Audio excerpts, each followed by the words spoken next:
Assalamualaikum dan selamat petang kepada Dr. Afifi dan semua rakan-rakan daripada kumpulan dan semua yang sedang mengikuti forum kita pada petang ini. Dan petang ini insyaAllah kita akan sama-sama mengikuti perbincangan tentang satu topik yang agak minoriti. Topiknya pun minoriti, tapi dia sangat penting sebenarnya bagi memastikan kita punya kualiti perkhidmatan dalam kelas dan di luar kelas itu akan menjadi lebih sempurna. Walaupun dia minoriti tapi dia sangat penting. Okey, baik. Bagi kita memulakan kita punya sesi pada ini, ya, kita akan lihat secara umum kita punya perbincangan pada petang ini. Yang pertama sekali saya akan mulakan tentang perkara yang paling basic, yaitu tentang dasar-dasar dan sebagainya. Kemudian kita akan lihat dari segi definisi, konsep, istilah dan sebagainya. Apakah maksud perkataan-perkataan yang akan kita jumpa selepas ini. Kemudian kita akan lihat apakah cabaran ataupun isu-isu yang ataupun sudah berlaku sebelum ini, apakah impact dia terhadap kita punya sistem pendidikan, dan kemudian kita akan lihat apakah cadangan ataupun cara untuk mengatasi isu-isu ataupun cabaran yang telah dinyatakan, dan kemudian kita akan buat sedikit kesimpulan lah tentang kita punya perbincangan pada saya akan mula dulu tentang perkara-perkara yang melibatkan dasar-dasar ataupun bukanlah polisi sangat, tapi dia melibatkan kita punya Kementerian Pendidikan. Okey, saya bawakan kepada kita semua dua platform ataupun perkara yang asas dalam sistem pendidikan kita. Yang pertama sekali ialah FPK ataupun Falsafah Pendidikan Kebangsaan dan juga Plan Pembangunan Pendidikan Malaysia 2013-2025. Okey, dalam kedua-dua perkara ini ada dinyatakan tentang aspek perpaduan di dalam sistem pendidikan di Malaysia.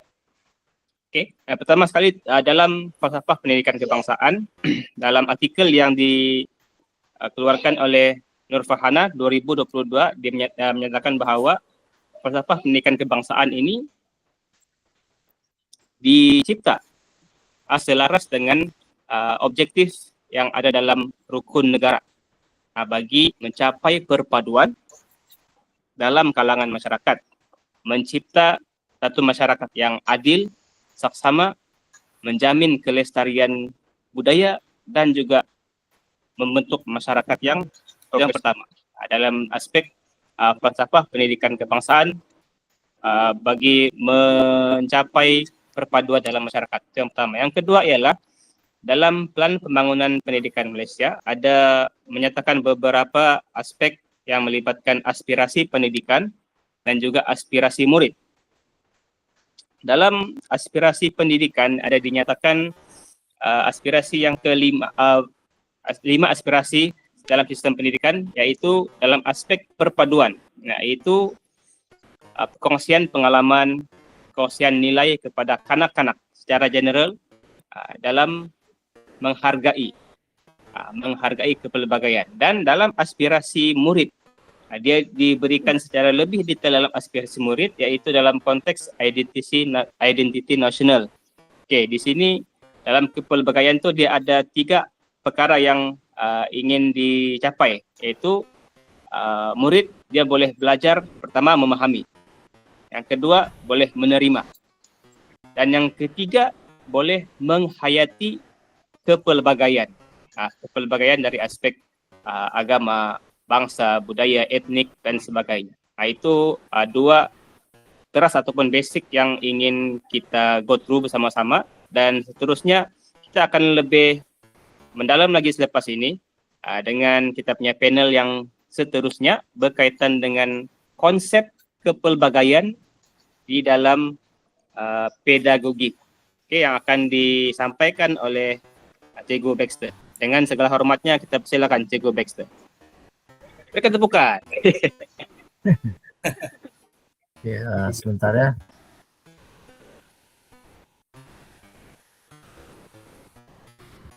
Oke, selamat petang dan salam sejahtera. Di sini saya akan memberikan gambaran bagaimana ataupun apakah konsep kepelbagaian budaya itu sebenarnya. Jadi kepelbagaian budaya ini merupakan satu konsep atau idea yang berkaitan dengan kepercayaan, pengakuan, dan juga pengiktirafan terhadap aneka-ragaman dan unsur kepelbagaian budaya dan juga etnik yang wujud, kemudian dia mempengaruhi gaya hidup kita dan juga pengalaman sosial serta membentuk identiti pribadi sebuah bangsa. Ya. Jadi kepelbagaian budaya ini merangkumi pertama ialah pemahaman, yang kedua penghargaan, dan seterusnya penilaian terhadap budaya seseorang dan etnik masyarakat itu. Jadi dalam penilaian ini bukan bermakna kita bersetuju dengan sesuatu budaya, tetapi lebih kepada melihat bagaimana anggota masyarakat itu mengekspresikan nilai-nilai budaya mereka dan juga menerima bangsa lain terhadap kebudayaan tersebut. Nah, jadi ini yang dikatakan dalam dalam artikel yang ditulis oleh Nora ini pada tahun 2015. Jadi dengan itu konteks pendidikan, dalam konteks pendidikan pula apabila kita masuk ke pendidikan, konsep kepelbagaian budaya ini adalah konsep yang memberikan peluang pendidikan kepada semua murid yang berbeza dari aspek etnik, keturunannya, bahasanya, adat resamnya, budaya, agar dapat agar mereka semua ini mendapat pendidikan yang adil, sama rata, dan dapat berinteraksi, memahami setiap rakan dalam belajar dengan baik. Oleh itu hal ini dapat dicapai dengan pelaksanaan pendidikan abad 21 ini, yaitu menekankan 5 elemen tadi, yaitu 5 daripada 6 aspirasi murid yang menyentuh pengetahuan, kemahiran berpikir, kemahiran memimpin, etika dan kerohanian, serta identiti nasional. Jadi penekanan konsep kepelbagaian budaya dalam pendidikan abad ke-21 adalah untuk memupuk etika dan juga kerohanian dalam diri setiap murid di Malaysia. Kenapa? Agar dapat mereka ini, kita dapat mempersiapkan mereka bagaimana untuk mendepani cabaran yang akan mereka tempuhi dalam kehidupan kelak, waktu kehidupan dewasa, agar mereka boleh menyelesaikan konflik secara harmoni, ini yang penting, dan bijak membuat pertimbangan, serta berpegang kepada prinsip ketika berada dalam situasi yang kritikal. Mereka juga ini kita akan bentuk sebagai guru-guru atau pendidik, kita akan membentuk murid-murid kita ini sebagai warga negara yang berani melakukan sesuatu yang betul di tempat yang betul. Jadi pendidikan ini juga, inilah hasrat kita, yaitu untuk membentuk individu yang penyayang dan dapat menyumbang kepada kesejahteraan komuniti dan negara. Begitulah konsep kepelbagaian budaya di Malaysia, dan seterusnya bagaimana konsep ini dalam konteks pendidikan di Malaysia. Oke, terima kasih kita ucapkan kepada Ibu Baxter atas kongsian mengenai konsep dalam kepelbagaian budaya di dalam pendidikan. Baik, seterusnya. Dalam pendidikan ini kita tahu ada banyak isu-isu ataupun cabaran yang berlaku dalam pelbagai konteks. Dan salah satunya ialah dalam konteks etik minoriti itu sendirilah.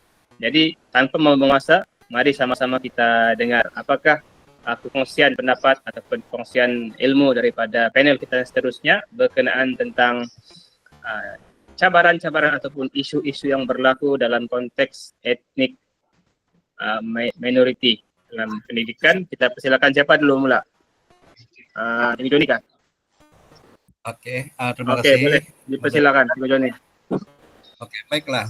Salah satu daripada cabaran yang dihadapi dalam pendidikan berkaitan dengan etnik minority ini ialah akses terhad kepada pendidikan yang berkualiti.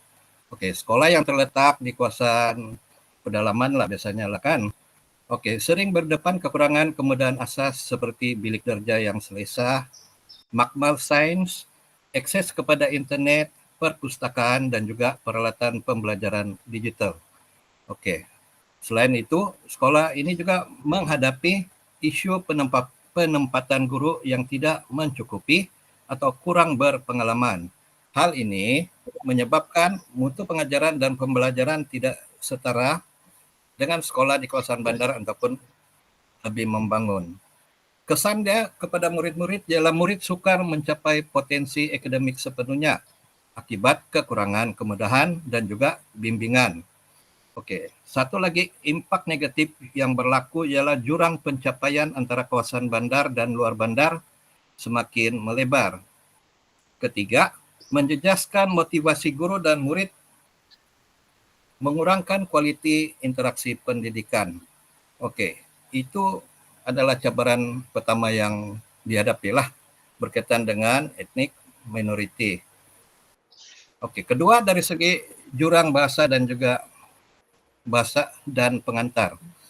Murid daripada etnik minoriti, contohnya daripada etnik pribumi Sabah ataupun Sarawak, sering menghadapi kesukaran untuk memahami isu kandungan pelajaran kerana tidak fasih dalam bahasa pengantar utama, iaitu bahasa Melayu dan mungkin juga dalam bahasa Inggeris lah. Okey, mereka mungkin bertutur dalam dialek dan bahasa ibunda yang tidak diajar di sekolah, menyebabkan proses pembelajaran menjadi perlahan dan membantutkan perkembangan akademik. Hal ini juga boleh menjejaskan keyakinan diri murid dan menyebabkan mereka kurang aktif dalam bilik darjah. Ketiga, cabaran kandungan kurikulum yang tidak inklusif. Okey, kandungan kurikulum kebangsaan cenderung memberi penekanan kepada sejarah dan juga budaya etnik majoriti. Sementara budaya, adat, sejarah dan juga sumbangan etnik minoriti jarang diberi ruang yang sewajarnya.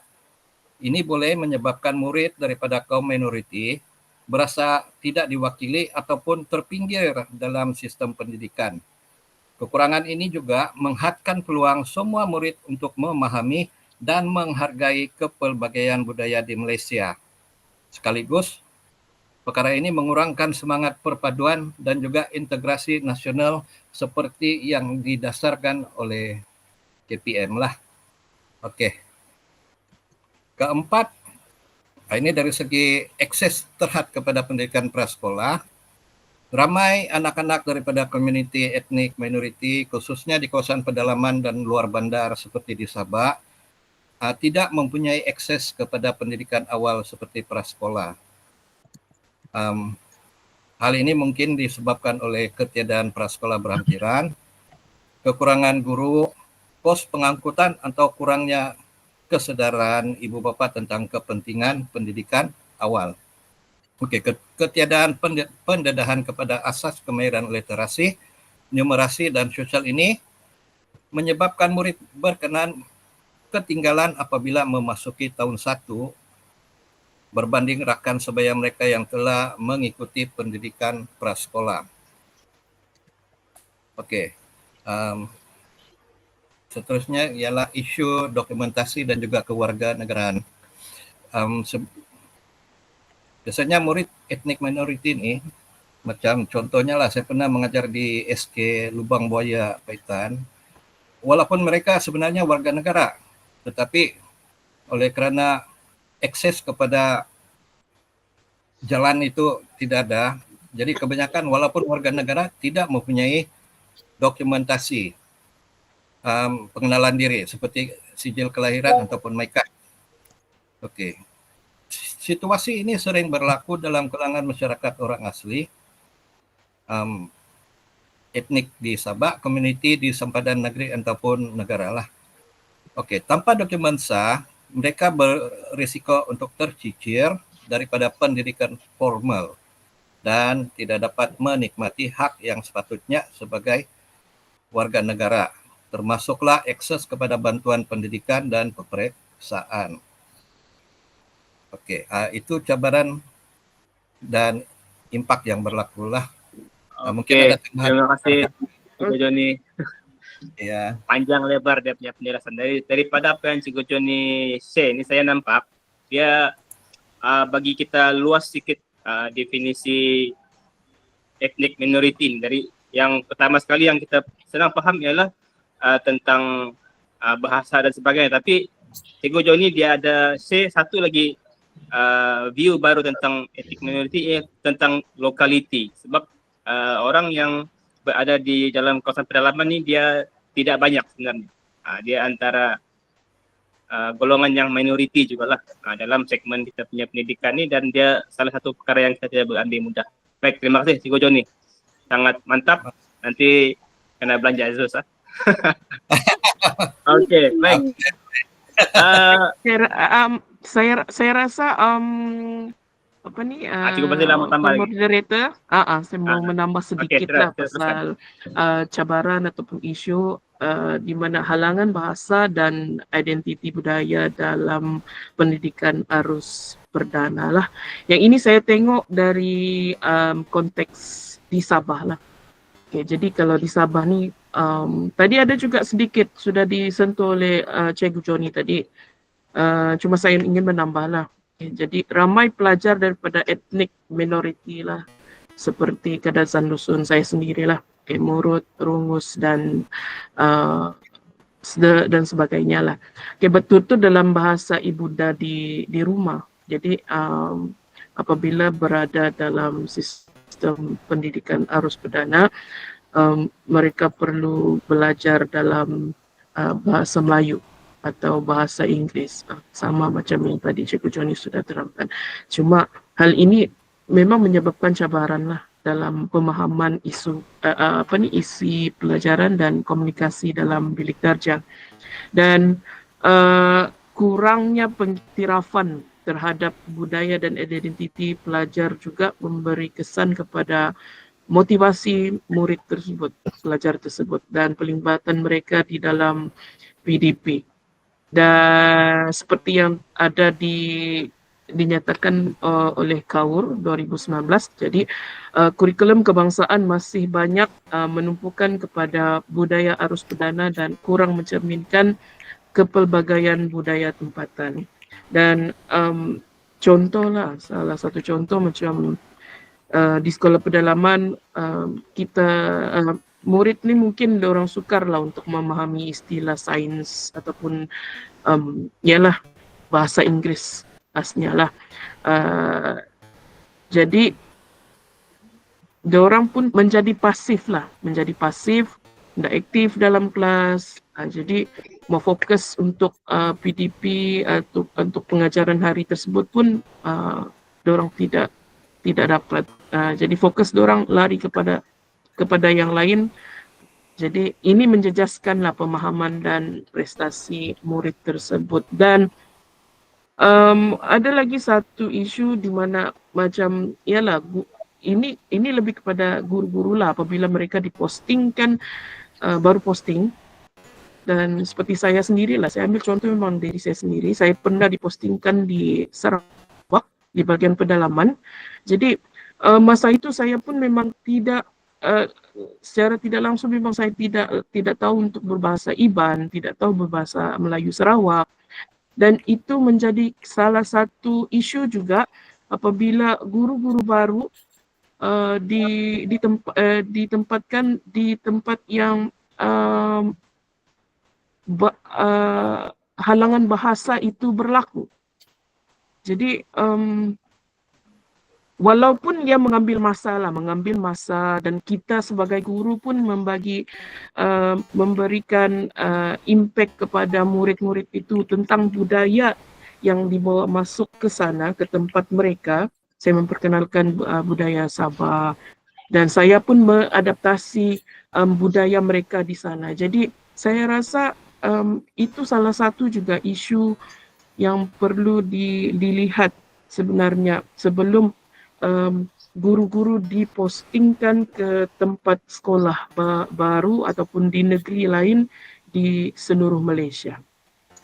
Itu pada pendapat saya lah. Saya rasa itu saja. Oke, terima kasih atas perkongsian daripada Cikgu Fadilah. Sangat baik perkongsian itu menambahkan lagi apa yang telah Cikgu Joni sudah sebutkan tadi dan memberikan kita lebih banyak dimensi tentang cabaran-cabaran dan juga isu dalam etnik minoriti di dalam kita punya sistem pendidikan. Baik, walaupun ada banyak cabaran-cabaran yang mungkin sudah dikongsikan ataupun yang sedang berlaku sekarang ini, tetapi perkara-perkara tersebut boleh kita atasi dan boleh kita hadapi dengan baik dengan banyak juga cara ataupun apa kaedah-kaedah yang boleh kita cuba atasi lah.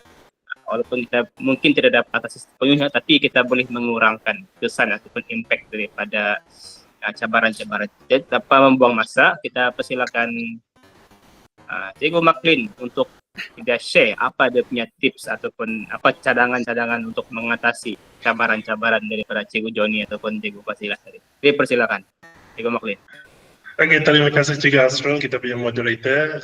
Memandangkan kita semua faham tentang isu dan cabaran yang dihadapi oleh setiap guru tentang kepelbagaian budaya ini, bagaimana untuk melaksanakan pedagogi tersebut supaya pelajar-pelajar sentiasa sahaja mengetahui bahawa mereka dari dalam kalangan dari kaum-kaum tertentu itu sebenarnya diambil berat dalam pengajaran dan juga pembelajaran, dan juga menyumbang kepada perpaduan negara. Sebab dalam konteks kelas, satu kelas itu mempunyai kaum atau mempunyai etnik yang berbeza, dan disitulah terjadinya perpaduan. Ini terjadi dalam ini telah diterangkan dalam PPPM 2013-2015 yang menyatakan perpaduan nasional ini perlu diterapkan dalam pedagogi kepelbagaian budaya. Okey, saya mulakan dahulu dengan satu kenyataan daripada Pollard. Pollard ini dia telah menyatakan dia menyatakan guru mestilah menerima perbezaan budaya pelajar di dalam kelas dan menghargai perbezaan tersebut. Jadi setiap kaum yang ada dalam kelas tersebut haruslah diterima bulat-bulat oleh guru tersebut, dan guru juga haruslah memberi impak mengenai kaum dia, mengenai asal kaum dia sendiri kepada pelajar tersebut supaya berlakunya satu keterbukaan dan juga sifat penerimaan. Okey, ini catatan daripada Pollard pada tahun 2011, dan Aidin daripada tahun 2013 mengatakan guru perlu kreatif, fleksibel, sensitif dan memberi sokongan sepenuhnya terhadap pendidikan berbagai budaya. Ini sangat menyokong kepada multicultural pedagogy yang dinyatakan oleh James Banks pada tahun 2004,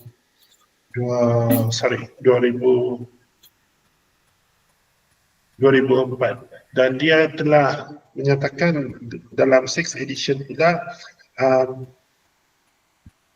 multicultural education ini sebenarnya merupakan perspektif yang boleh digabungkan dalam beberapa teknik pendekatan pembelajaran dan juga pengajaran dan pembelajaran.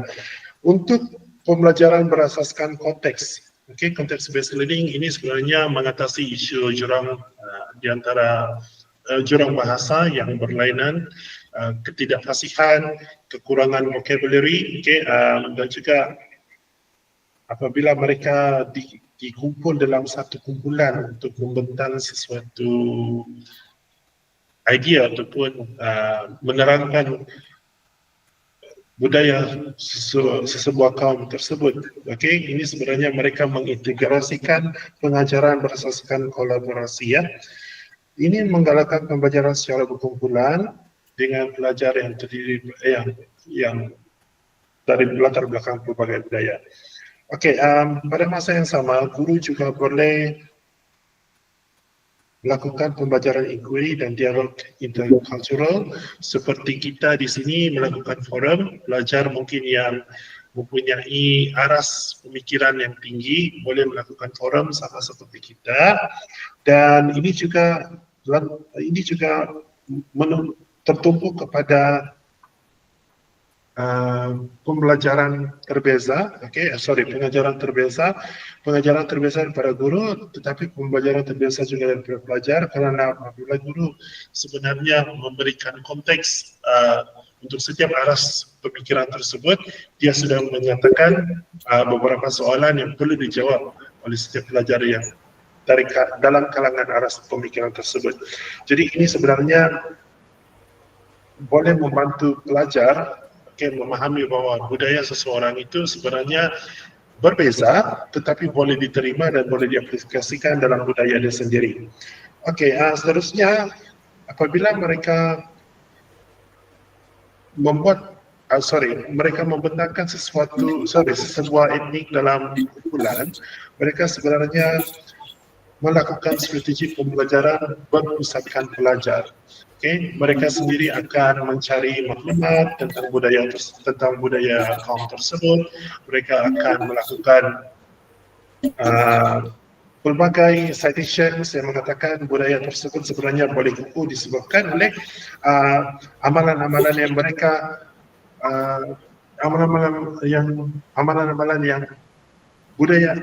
etnik itu sendiri lakukan.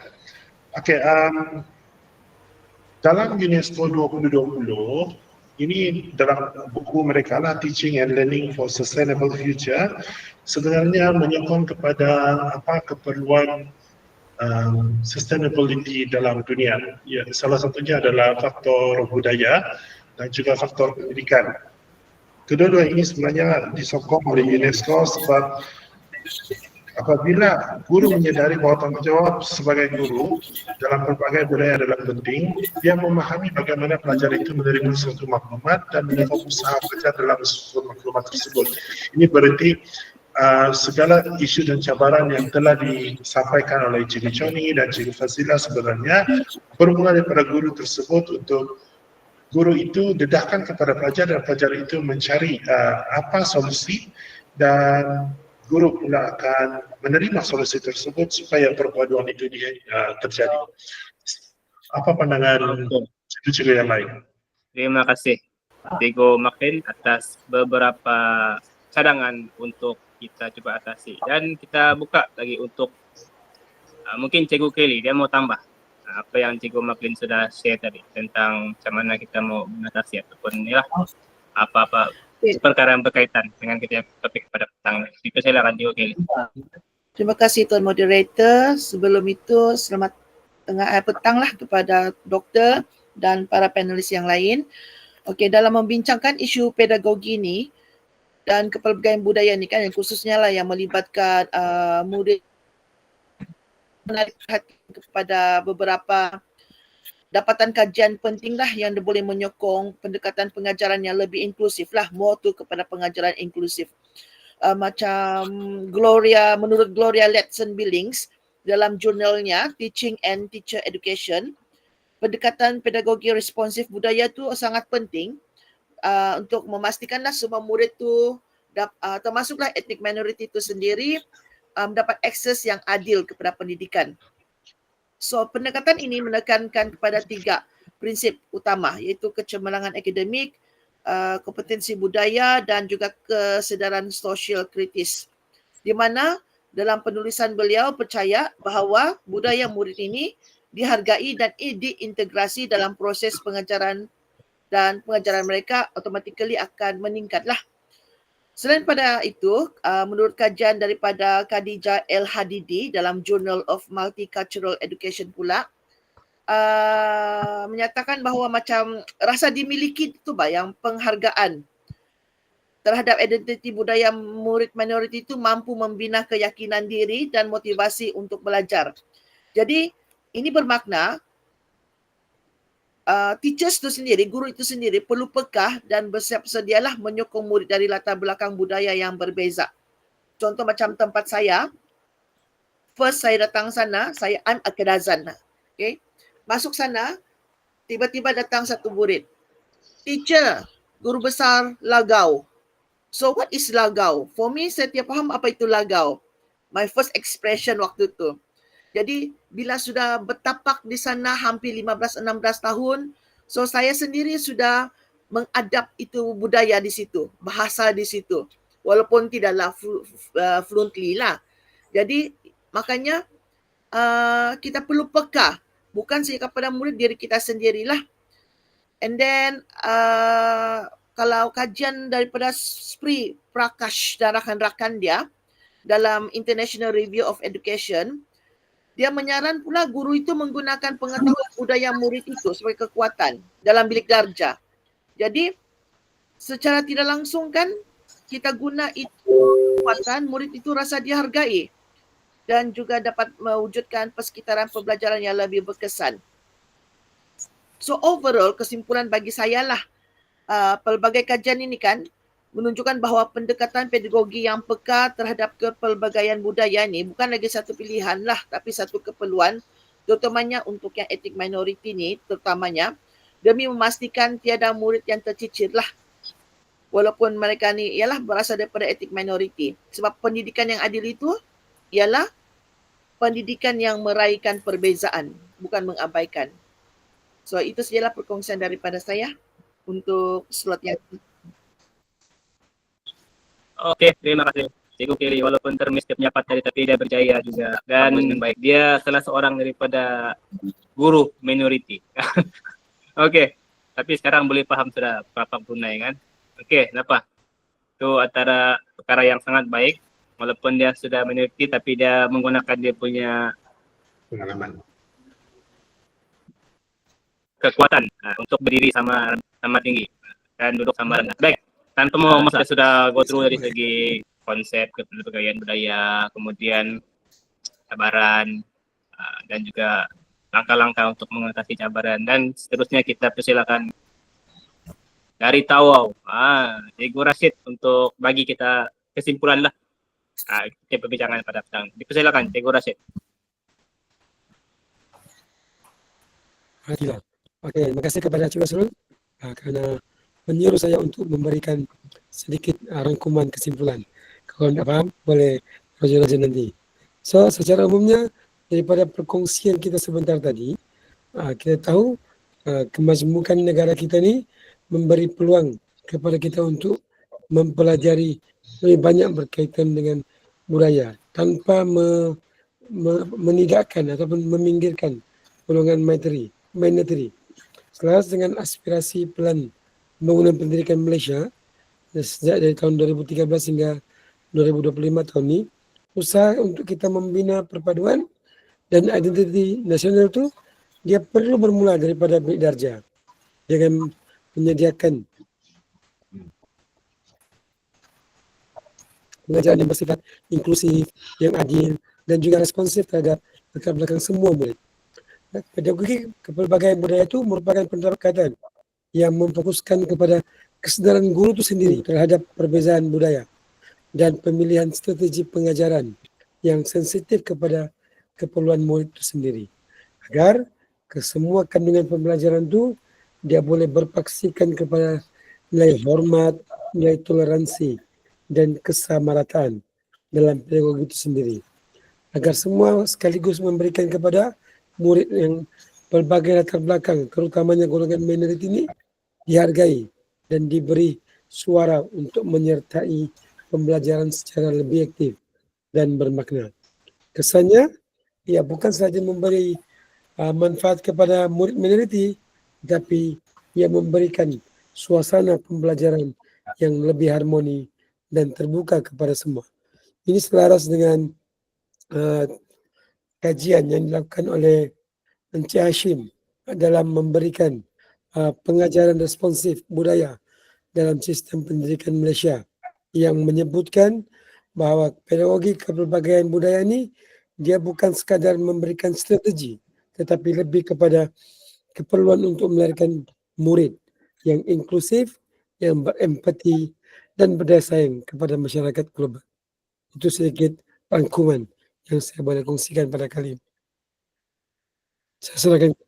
Baik, terima kasih Cikgu Rashid. Harap suaranya dapat balik. Nah, Ya, kita harap baik. Terima kasih Cikgu Rashid. Dan saya juga ucapkan tahniah dan terima kasih kepada semua panel-panel yang telah memberikan input yang sangat berguna.